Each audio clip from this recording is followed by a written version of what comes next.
Wayne, tell me a little bit about how you got to Baylor. I got to Baylor in large part because of something that happened to me in high school. And to back up a little earlier than that, when I was about 6 years, in about the 6th grade or so, with no television there in Milam County, at least in the home that we had, we would go to the courthouse, and my dad would take me and we'd watch a trial, and I was fascinated. So I wanted to be a lawyer. I knew that early on. In high school, I had a teacher who was not the most accomplished debate coach, but what she said, Wayne, you need to go to the Baylor speech class or institute that they have for 2 weeks each summer. So I was there for 3 years that I was in high school. I was in the Baylor program run by Dr. Glenn Kapp, and it was outstanding. I had an outstanding, I think, career, a successful career as a high school debater. That's one of the things. Then I graduated as valedictorian of my class in Cameron High School and was planning on going to the University of Texas, and my debate coach was going to get me a job working in the kitchen or whatever, wherever down there. And I won, blessedly, won the Citizens National Bank of Waco full 4-year academic scholarship to Baylor. I was the first one to win that, and I will go to my grave eternally grateful to the Lacey family and to the circumstances that led that. That's how I got to Baylor.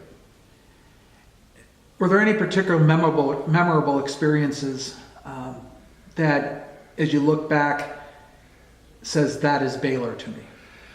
Well,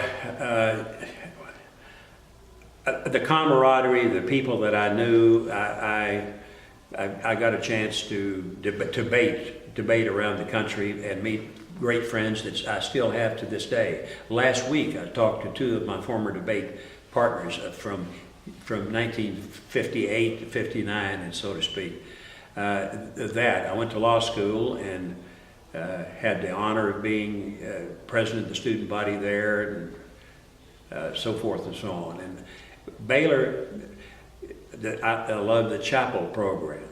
I loved the professors. I had some wonderful professors, P.D. Brown and others that stick in my memory to this day. I had a fantastic English literature professor and another in math, and it opened up new intellectual inquiries and avenues in my brain.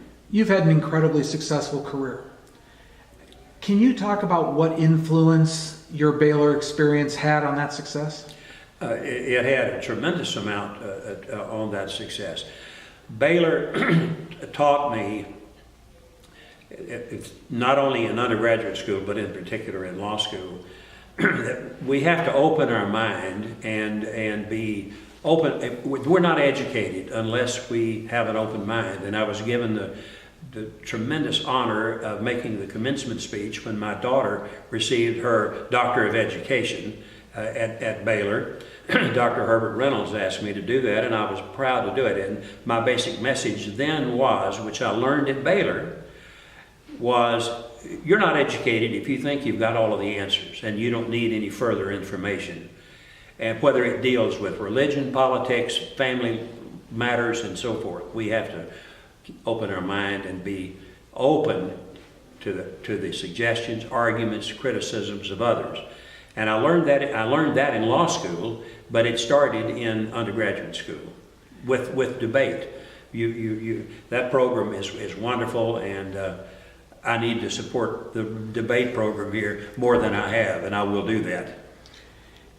You were one of the first 3 alumni elected regents. Can you talk a little bit about your experience and sort of what your advice would be to alumni looking at what's going on with the university? I came in along with Dan Chapman and Julie Turner 2 weeks after the decisions had been made, tumultuous decisions, to terminate Judge Ken Starr, excuse me, and an extremely popular, personable coach, Art Briles. That decision was made, and the reasons for it and so forth well known, and one can debate whether that should have been done or not done, but that decision was made. So I came on with battle lines drawn between various factions, which continues to some extent to this day.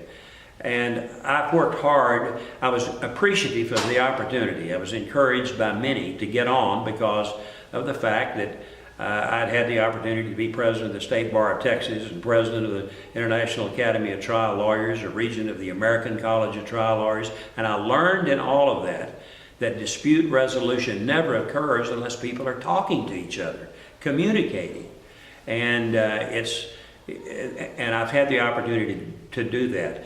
I've tried hard to bring constructive change. I'm not the only one who has done that. I'm encouraged by the Board of Regents, and I'm encouraged by the current leadership that will be in place in June. I think it's very, very productive, and I think we will continue to make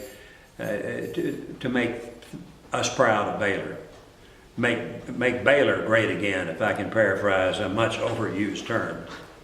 Do you have a favorite place at Baylor?